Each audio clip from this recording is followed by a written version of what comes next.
On today's show, the latest reporting around Kevin Durant indicates that he may be willing to hold out if he's not traded by the Nets before the season. Is this a good thing or a bad thing for Miami's chances of landing Durant? Plus, why Udonis Haslem might not be a lock to return to the Heat next season. All of that and much more coming up on today's Locked On Heat.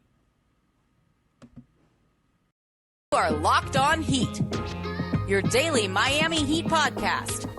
Part of the Locked On Podcast Network, your team every day.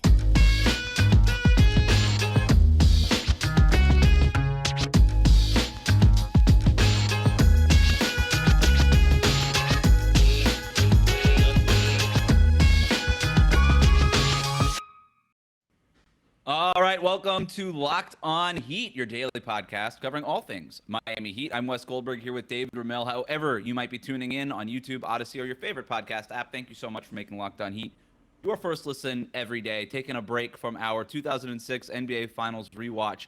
We have Game 6 coming up later this week. We're going to record it today, but we got some news to talk about, David, so we're going to postpone that and get to some of the latest. We'll get into Udonis Haslem's future here in a minute, but let's begin today with the latest on Kevin Durant. According to both Mark Stein and Brian Windhorst, the belief around the league is that KD could be willing to hold out if he's not traded by the Nets before the start of the season. And as Mark Stein put it in his most recent newsletter, Durant is comfortable causing and this is the word he used, a ruckus in order to get his way and still would like to play for Phoenix or Miami, although the names Boston and Philadelphia are also mentioned as, I guess, possible destinations. Now, David, what do you think about how the tone has changed around the reporting and the commentary regarding Kevin Durant and that whole situation?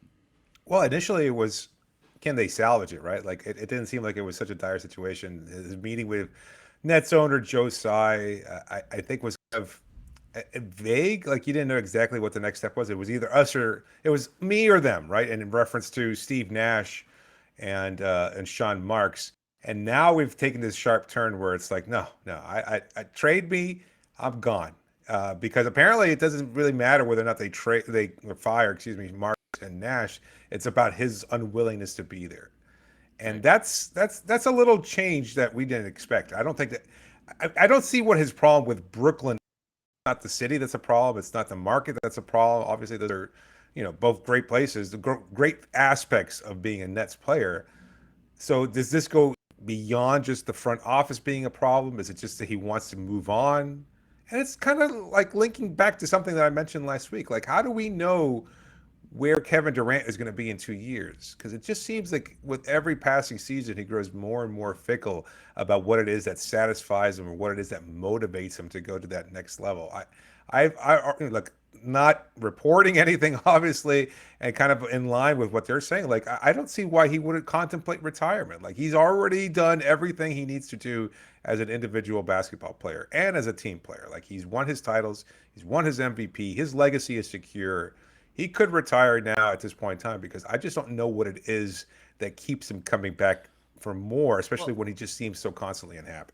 Well, it's sort of what everybody was talking about when this stuff initially was reported, that Kevin Durant had requested a trade, and nobody thought that he would ever hold out because, quote, he likes to play basketball too much. He just loves the game so much that he would never hold out. Oh, no, he would never do that. He would never do what Ben Simmons did because he would never do what Kyrie Irving did because we're not even sure if those guys like to play basketball. But one thing we don't know much about Kevin Durant, and it's hard to know him.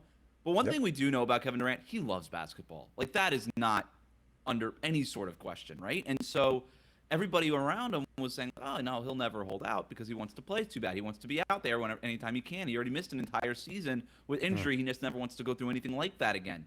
And now the tone has sort of changed around it where, well, not so sure, not so fast. Like, we actually could hold out. We actually might make this even more uncomfortable for you. And so you and I talked about that initial conversation regarding him and Joe Tsai and demanding that Steve Nash and Sean Marks be fired. And my read on it was wrong initially. My read on it was, okay, just fire Sean Marks and Steve Nash. Boom, we got Kevin Durant back, no problem.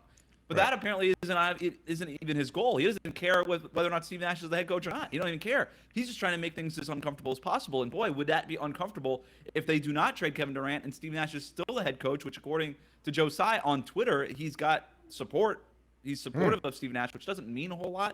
It just means he's supportive. Like, I'm supportive of a whole lot of things. I don't know what that means, but whatever. If Steve Nash comes back and Kevin Durant is still there, yeah, that's a really awkward situation. Whether or not Durant wants Steve Nash fired or not, the fact that he was willing to throw Steve Nash under the bus just to get his own way is still a tough situation for Steve Nash to be in, who, by the way, has to try to coach this team if he's still hired there. But it just feels like this is just. Are we really going to add this to the player empowerment playbook? Well, Are we really going to just say, like, hey, I want this guy fired, I want that guy fired, though, like, I really don't care if they're fired or not. I just want to make things uncomfortable. I'm just going to basically be a jerk. And that's the way Jimmy Butler got out of Minnesota. It's the way that Harden got out of Houston. We've seen this time and time again. Well, they didn't. It's just like they didn't hold invented out. new ways to be a jerk, to get out of a place you don't want to be. They didn't hold out, though. They did not hold out. Harden showed up out of shape and just didn't play defense. But and Jimmy Butler almost showed up and played too hard for Minnesota, and then they're like, oh, we're not about that here, and so they got rid of him. But yeah, this is like I said, it's just sort of the same thing but different. It's just like another page in this weird like get me out of here playbook, and it just I don't know. This is not a commentary on empowerment, but like it just feels icky. I don't like the feel of this. I don't like the tone of it.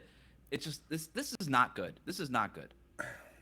I don't know. I think we're kind of overstating things. At least from my perspective. I don't necessarily mind this. I'm not like on the Brooklyn side of things where it's like, oh, you've got a contract, you've got to live it out, etc. I just my issue is, and what it's always been, is that I don't know, and I don't think anybody does, and I don't think he knows what he wants. I don't know what the ideal situation is for Kevin Durant, and I don't think Kevin Durant knows what the ideal situation is for him either. And that's the problem, is that he's upset that Kyrie Irving got screwed over by this front office, which is why he made those claims in the first place that they had to be fired, where he delivered his ultimatum to Joe Tsai. If that's the case, then I think it would be much more clear-cut. And along with what you had proposed, it's like, well, that's the path to firing Nash and Marks is, we want to keep KD.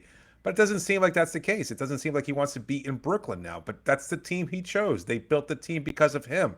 They added James Harden because of him. They added DeAndre Jordan because of him. They've done everything they possibly could to cater to his wishes, and now it's simply not enough. And you wonder what's the next step. Well, I think that's the argument for Kevin Durant is, well, you haven't done everything I asked. You didn't give Kyrie Irving the extension I wanted you to give him. You didn't support Kyrie initially when he decided not to get the vaccine and become unavailable. You would not allow him to be around the team and be a part-time player. Look, I am the last person to defend Kyrie in that entire situation. But if you're Kevin Durant, this whole idea that Brooklyn has bent over backwards for you, while I agree that is the case, I could see that if you're Kevin Durant, how you would say, well, no, you haven't really bent over backwards for me because you betrayed my best friend, Kyrie Irving, who was part of the package when I came here in the first place. I would never have come to Brooklyn if you not signed Kyrie Irving. And so if you're not going to respect Kyrie Irving, I'm out of here because we're a package deal. And you obviously don't respect him the way that you respect me.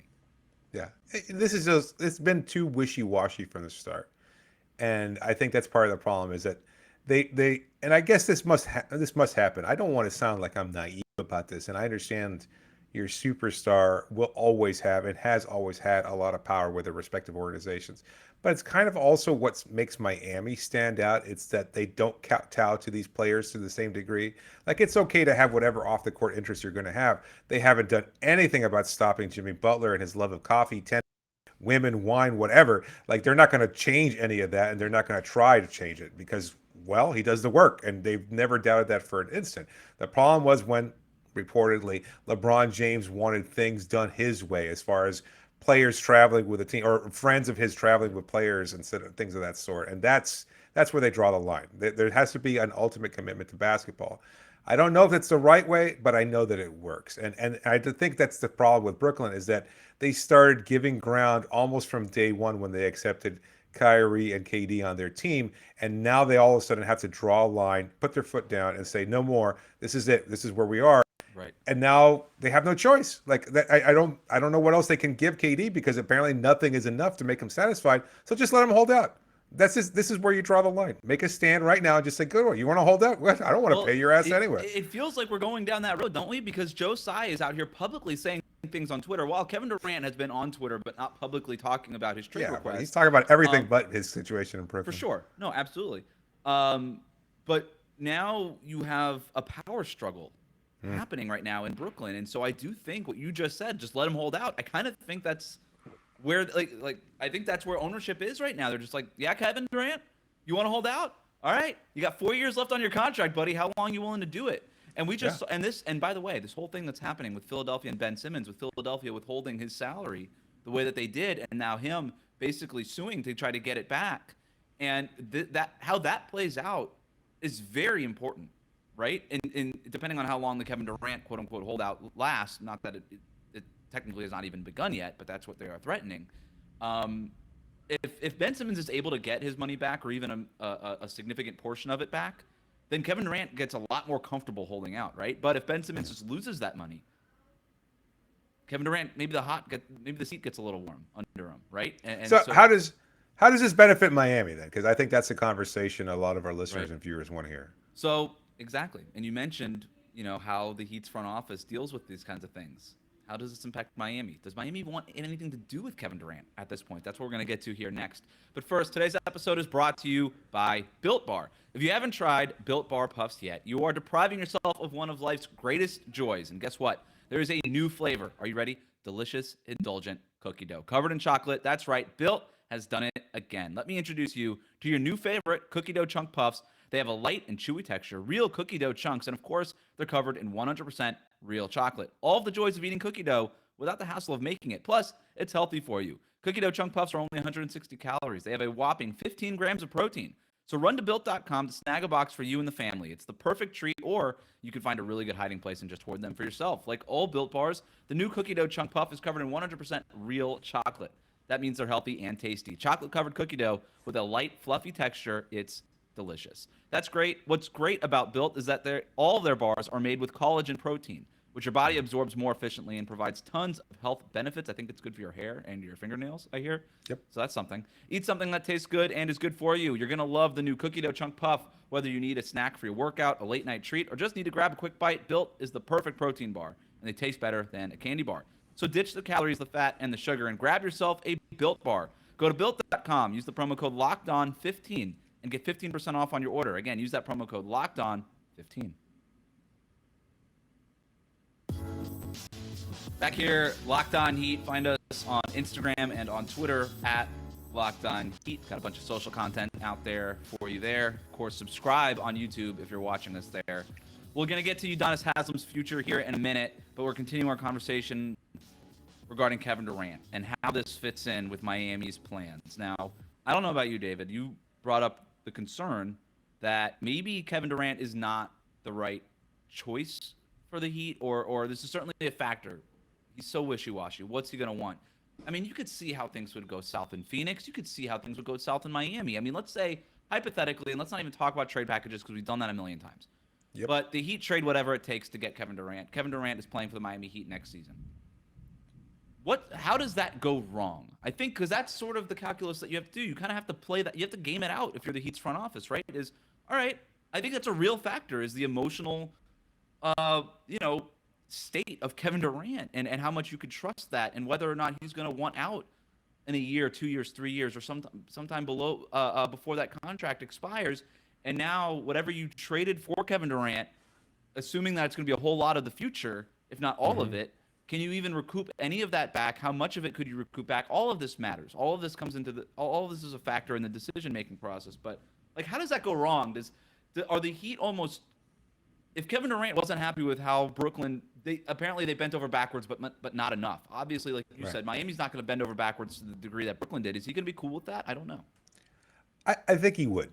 My feeling is that he's chameleon-like in terms of his personality and what he wants, and he changes. There's a great book about not just the Oklahoma City Thunder, but also the city of Oklahoma City itself called Boomtown, and it really reveals a lot about Kevin Durant and how he's viewed by OKC media. And it's written after the fact that he's already left the team to some degree too. So it's just, you already know exactly what's happening, but the reporter is the author in this case, I guess, is there talking to Kevin and his, I'm not sure what the right word would be. He is prone to not flights of fancy or whimsy or anything like that, but he can change his opinion a lot. And he kind of just adapts to whatever the scenery is and then kind of decides who he's going to be from that point forward. Maybe a lot of people do this to some degree, but I think when it manifests at this level from a player and personage, the size of Kevin Durant, like it has large ripple effects. So in OKC, the media was banned basically because KD didn't like talking to media, and they were very, very strict. Like the policies that we've heard and that we've had to deal with on occasion from OKC PR was to bend over backwards, not just for KD, but for all Westbrook and for Harden, for anybody else. Then he goes to Golden State, and it's different, right? The media is a lot more open to conversing with him. It's a little different. It's all about the free flowing game of basketball, the beautiful game that he loves so much. But what does he encounter there? Oh, he'll never be appreciated the way Steph Curry does. Right. And while he's refuted that, he said that's never been the issue, that there was more behind the scenes, that it was a problem with Steve Kerr and all this stuff. I don't know how much I buy that. I think he wants to be loved and adored wherever he goes, and even that might not be enough because he was adored and worshipped in Oklahoma City. He just couldn't get it done in terms of building a championship there. Then he goes to Brooklyn, and now all of a sudden he gets the power he wants, that he thinks he wants anyway, that he says, oh, I get to exude control over the roster building the same way LeBron James and maybe Michael Jordan had once upon a time. Other than that, no real player has had that kind of decision-making power. Now KD gets it and hasn't quite worked out either. In Miami, I think he would like the regimented nature of things. But I think we're going to see little aspects of all that where they're not going to kowtow to him to the same degree that other teams have. It's never going to be his team, Jimmy Butler's team, and that's it. And even then, you're still living under the legacy of Dwayne Wade and to some degree, Chris Bosh and LeBron James. And so I don't know that he's going to be comfortable and or happy with that. So I think it could work. Well, go ahead if you have something to add. No, I think that's exactly where I think it would go south. Jimmy Butler is not to the Heat what Steph Curry is to the Warriors, right? That's absolutely that's not. Sort of a Dwayne Wade. Dwayne Wade is to the Heat what Steph Curry is to the Warriors, right? And that's a good point that you make. He will always live under the shadow of Dwayne Wade, just like any star player has come through Miami. But at the same time, I think if Kevin Durant were to come to Miami and let's say deliver a championship, the way that Dwayne Wade was somewhat able to hand the baton off to LeBron, I never would say it was LeBron's team, but it felt like it was that they were co-stars in it. And maybe that speaks more to Dwayne Wade's unselfishness and LeBron's willingness to embrace that. Because Steph Curry is clearly one of the most unselfish superstars we've ever seen. For him to even agree to have Kevin Durant on his team in the first place, I just think Kevin Durant didn't embrace it the way that LeBron did when LeBron was in Miami. That said, I think the Heat would be open to allowing Kevin Durant to be like, they would try to make him feel like it was his team as much as possible, right? Whatever that means, his team, and that's a whole other debate. But they would try to make it feel that way as much as possible. And there is who gets the shot with a game on the line? KD. It would be KD, yeah. It would have to be. I mean, just from a basketball perspective, it would be nuts not to give it to Durant. But no, for sure. So I think it would be. And I think Jimmy Butler would be fine with that because Jimmy Butler finds so much reward in the game in other places. Hey, I'll make the stop and the steal to get you the game-winning shot. Jimmy Butler would be very happy with that. Kevin Durant would be very happy taking the shot, and obviously he would have to take the shot. So I think there would be that. And also the Heat, since the LeBron era, have sort of backtracked on the very sort of militaristic stuff that they did. Like, they allow – like, Jimmy Butler and Kyle Lowry don't talk to the media if it's not after a game, right? That's part of what it's like to cover – like, and Kyle Lowry's a great player, a future Hall of Famer, but at this point in his career, does he – like, you're giving Kyle Lowry that kind of say? And we've already heard, like, Kyle Lowry talk about his conversation with Eric Spoelstra before the season. Lowry saying to Spo, like, hey, look, I know how you do things in Miami, but I'm an adult and I've won a championship and I'm going to do things a little bit differently. I'm going to do things my way. And Spo being like, all right, cool. As long as you're coming to Miami, I'm good with it. And so they've sort of backtracked under the Eric Spoelstra regime. And as Eric Spoelstra has gotten more power, he's a little bit more player forward than I think Pat Riley was. And so, yeah, I think there would be a little bit of that. Jimmy Butler also doesn't warm up on the court. He warms up at the practice court, and they're cool with it. Right. They're fine with it. And I think as long as you give Kevin Durant that much of a leash, you give him that much room to sort of slack, slack to kind of, all right, pick and choose the things that are really important to him, right? That maybe he would be happy. And at the end of the day, if they're winning, you'd have to say, well, what's wrong with this picture then, Kevin Durant? But to your point, he always finds something wrong with the picture. He always finds something new and something wrong. Maybe it's the humidity, and he's like, you know what? I just can't do it. I'm out of here. Trade me somewhere less humid. Like, who knows what it would be with him? Yeah, yeah. Now that you're talking about it, and I guess between your ideas about it and my ideas, it kind of feels like it is the very best balance of both worlds. That there is a regimented stability to this organization that you won't find anywhere else, really. And having said that, also enough flexibility and quote unquote player empowerment so that each player can do their own thing, have their own interests, and still have autonomy, so long as they fit in within the overall hierarchy structure of Miami Heat basketball. Right. And that kind of stability might be appealing to somebody. Well, KD loved that stuff in Golden State. He loved how committed it was to basketball and to winning. He loved the culture of that organization. The problem was everything we were like the other stuff. It was I'm not getting enough credit, and maybe a part of them just wanted to live in New York, and I'm sure it was a myriad of factors, but ultimately it was not the basketball that got in the way in Golden State, right? It wasn't the like you talking about Golden State. It's like Miami, it's like Toronto, it's like San Antonio. Great cultures from the top down, where it's just like, yeah, well, you're not going to complain about that stuff, and they've got the track record where you're like, all right, I trust what's being done here. Whereas in Brooklyn, everything it was a team made up. It was just that came out of nowhere.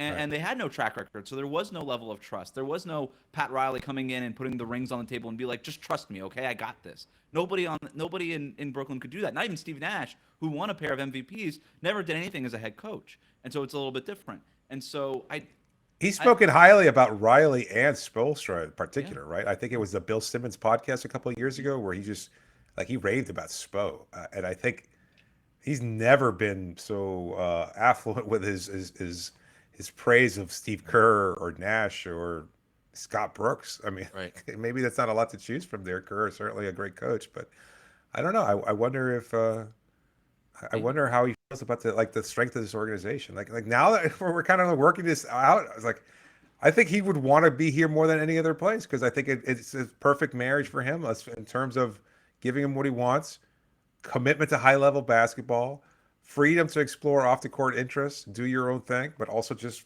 be part of the team as long as you're committed. And I don't think anybody's ever questioned his commitment, with the exception of now, in terms of whether or not he'll hold out next season. Right. It seems like this is the best place for him.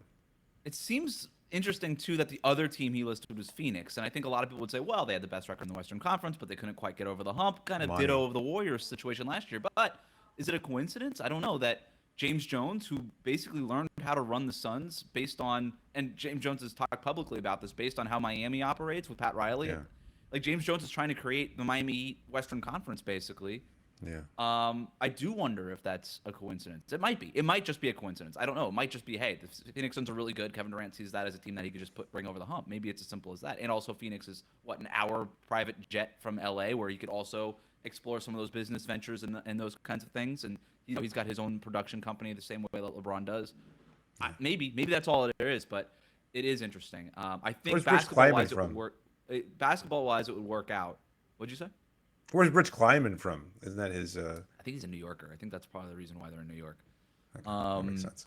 Don't quote me on that though, but I'm pretty sure that's true. I don't know. I look. I think the Heat are willing to trade for Kevin Durant. I think they desperately want Kevin Durant. That's not the question. It's just I think what you and I were just sort of gaming out is what does that look like down the road. Maybe Pat Riley doesn't care. Maybe Pat Riley only needs hey, as long as he's happy for 2 years while Jimmy Butler is still at this level, we're good. Whatever happens after that, however he finds his way to be unhappy after that, I don't really care. We'll just trade him then and just get more stuff. But what we do know is that they're not willing to trade the entire future for Kevin Durant for one reason or the other, whether or not they're not convinced that he'll be happy long term, or they just believe, hey, we wouldn't be good enough if we trade everything for Kevin Durant to win a championship in the first place. Whatever the reason is, we know where the Heat stand, but it was interesting to sort of game it out and see how this plays out. Last thing on this, and then we'll move on to Udonis Haslem. Is this latest reporting around KD good or bad for Miami? In terms of their wishes to get Kevin Durant. I think it's good. I think it helps the team.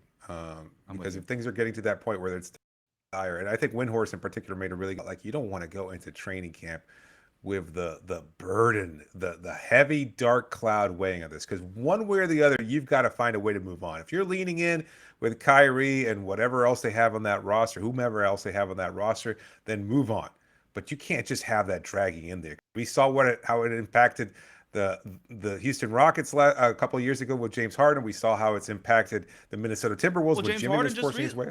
at the deadline last year, they said, "Hey, no, we got to get this James Harden thing done before the deadline because we don't want to go into the playoffs with this." So we've seen Right. Brooklyn sort of succumb to the wishes of the star before, just trying to find their way out from under that dark cloud. They just don't want to deal with it. But maybe that's the reason why they say, you know what, we're just not going to do it this time. Now we're going to put our foot down. Who knows? But I'm with you. If the I think strength, it's a good thing for Miami. if the strength of Boston's trade or proposed trade package or reported trade package was as strong as it is, then they would have pulled the trigger already, right? I mean, isn't that the general consensus on this? And I know they're trying to angle for more, They want more. but I think that's where you start opening up whether or not Miami even has a legitimate chance of putting There's- something together. There's still a buffer. We're still like a month and a half away before training camp starts. So for Brooklyn, it makes no sense to trade him now. If you want to avoid the black cloud, you could still do that a month from now. You know, Yeah. you just keep waiting for a better offer. I mean, the offers aren't going to getting get close, worse. though. They're not going to get worse. getting close. It's getting close. It isn't. All right. It's getting close to Udonis Haslem's time to decide whether or not he's going to come back for next season. We're going to talk about that Expertly next done. here on Locked On Heat.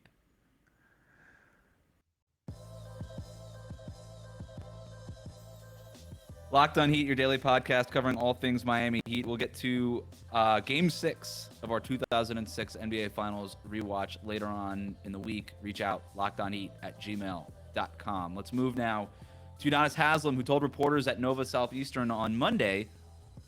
That's where I graduated high school, David. Nova.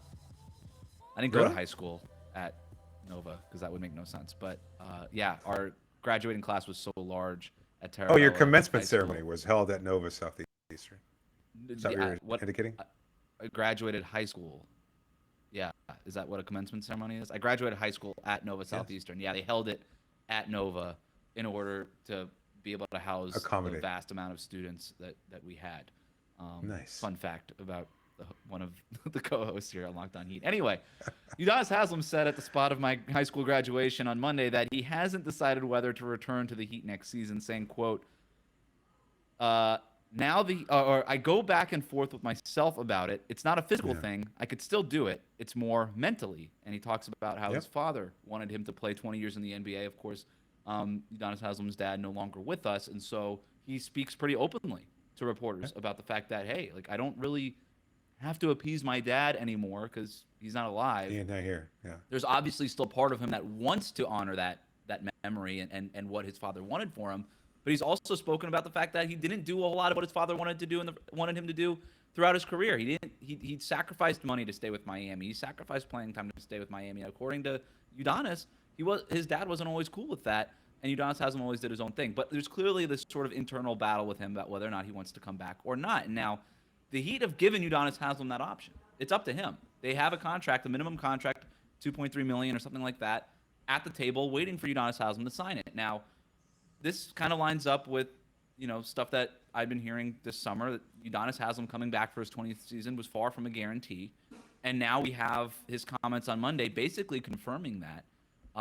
What do you think about what Udonis Haslem has said and sort of the decision he has to make here?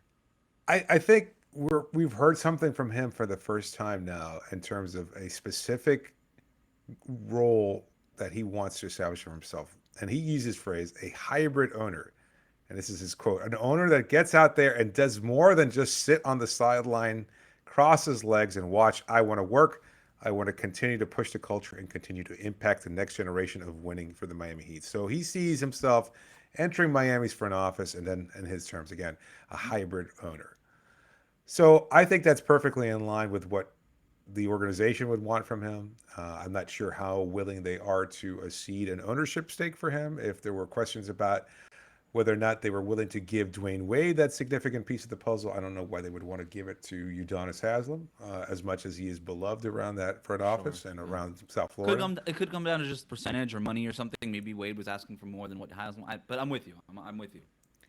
Having said all that, I've been pretty resolute in thinking that he's not coming back. And of course, he could decide the day before training camp and they'll roll out the carpet for him. But I just don't think he's coming back. I think last year already of the passing of his father, the understanding was, like, 20 is a really great goal.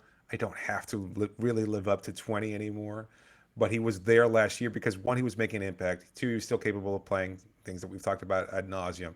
But three, that was also their best chance at a championship. They had done what they could Right. in terms of free agency and adding PJ Tucker and adding Kyle Lowry. They were really, really close. The team just seemed like it was going to be able to get past the hump of the previous season and get to where they needed to do for a title. It didn't work out that way. And I don't know that he wants to continue to go through that grind this season if there's no realistic goal as far as a championship in sight. That's not to say that they can't compete for one or that they can't fall ass backwards into the Eastern Conference Finals or something along those lines. But on paper, this team does not necessarily seem as strong a contender as last year's. And I think that makes it a little harder to go out there and continue going through the daily grind, which he has never shied away from. But I just Right. think he's ready to move on and do other things. So from my perspective, I think he's done. I don't think he comes back. And I also think that there's another ex-Heat player that might be somebody that they're willing to take a look at in terms of what they want from this roster. Well, hold on to it. Hold on to that thought. Okay. Because I'm with you. I like where you're going with this. Because obviously that would open up a roster spot, and that's something worth talking about. But I think you're right. Obviously, when you read these comments, he's not as enthused about coming back as he once was. And by the way, this is about the year anniversary of Udonis Haslem signing the one-year contract last summer, right? He tends to wait this long anyway. But again, Absolutely. you and I have long heard and believed that, this is far from a lock. This is not the same as it was even last year, where we've basically been doing this for half a decade, it feels like, just waiting for him to make that retirement decision. And so obviously he's not as convinced. And I think you raise a really good point. Last year, it was almost like, all right, one more shot at this thing. And maybe I'll do 20. Let me see how my body feels. And maybe part of this is if the Heat do make that Kevin Durant trade or something of that ilk, does Udonis Haslem say, well, now I'll come back? Sure. Yep.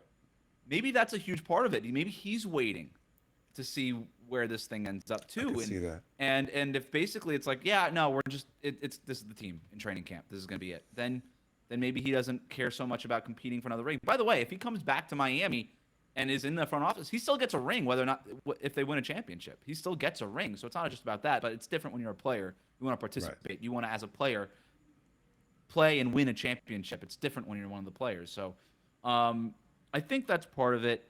Part of me still feels like he just comes back. It's so much easier to just come back. It is. First of all, you're getting paid $2+ million to do it. That's nice. You can always use a little bit more money. What's wrong with $2 million? Sure. And it 10 years from now, would he regret not getting to that 20-year mark? Because he does talk about how that mattered to him and it matters to his dad.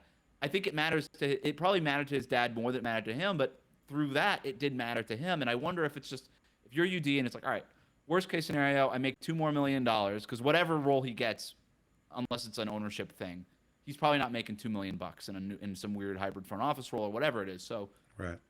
I make $2 million. Over the course of the season, I work it out with the Heat and Mickey Arison and figure out what the next version of this looks like. And I get that 20-year milestone, and I'm not really going to play anyway. So my body's not going to break down a whole lot. And I'm Udonis Haslem. So if I want to hold out of practice one day, I could do it. Now, it doesn't speak to who UD is. He's sort of the culture carrier. He's holding that baton. But at the same time, the Heat don't need Udonis Haslem to do that in the way that they did in the years immediately following Dwayne Wade's retirement, where they really needed UD. Jimmy Butler does that. Bam Adebayo does that, right? We just heard Bam Adebayo not too long ago say, hey, I'm Mr. 305 2.0. I want to be the next Udonis Haslem.